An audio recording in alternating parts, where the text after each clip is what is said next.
Сәлем, бүгін 8-ші сыныптың отынның жануы және энергияның бөлінуі тақырыбының біліміңді тексер тапсырмаларын орындайтын боламыз. Бірінші сұрақ: жану реакциясы деген не? Тұрмыста қолданылатын қандай заттар жануы мүмкін? Жауабы: жану заттардың оттекпен жылдам әрекеттесуі нәтижесінде тотығуы, яғни жылу және жарық түзіле жүретін реакция. Оған мысал ретінде шырпының жануы, газ, ағаштың, қағаздың және тағы да басқа заттардың жануын жатқыза аламыз. Екінші сұрақ: қатты, сұйық және газ тәрізді отындарға үш-үштен мысал келтіріңдер. Қатты отындарға көмір, ағаш, антрацит, яғни бұл көмірдің бір түрі.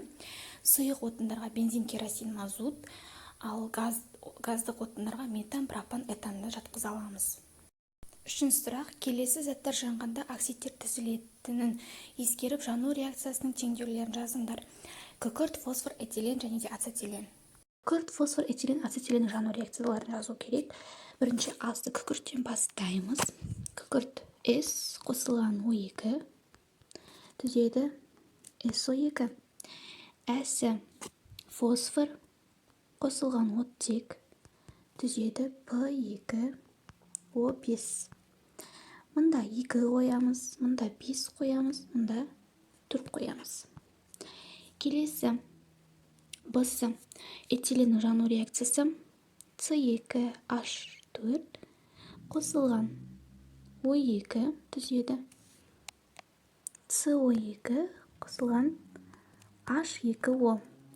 Так, мұнда 2 қоямыз, 2 қоямыз, ал оттектің алдына 3 қоямыз.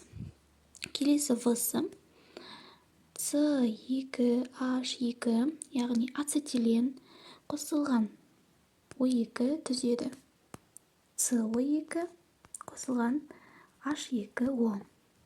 Так, мұнда 2 қоямыз, мұнда 2 қоямыз, мұнда 4, O2-нің алдына 5. Төртінші сұрақ: сәйкестікті табыңдар. Біздерге сәйкестендіру керек. Ұшақ бізде керосин тұтынады, автомобиль метанды тұтынады, газ биші пропанды, теңіз кемесі мазутты тұтынады.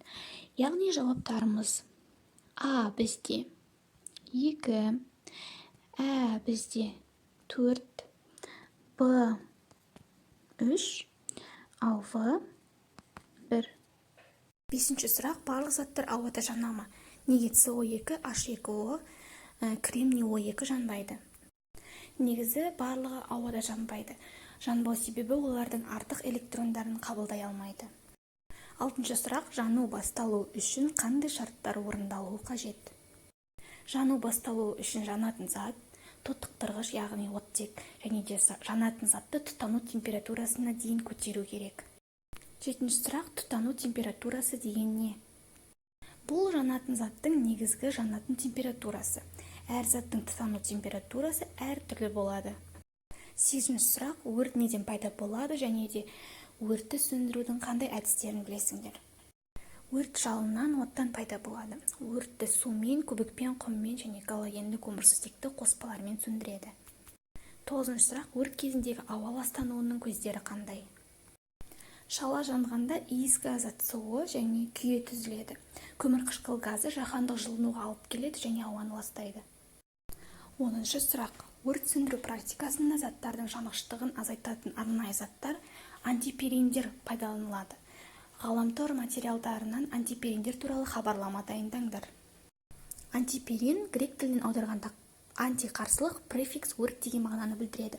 Антиперин өрттен қорғауды қамтамасыз ету мақсатында органикалық текті материалдарға қосылатын компонент. Антиперин құрамында жалынға қарсы заттар, яғни аммоний фосфаты, бор, аммоний хлориді, синергистер, негізгі тежегіштің әсерін күшейтетін заттар және де тежегіштің тұтынылуын шектейтін тұрақтандырғыштар болғандықтан тұтану мен жануды баяулатады. Видео ұнаса подписаться ет, лайк, комментарий қалдыр және достарыңмен бөліс.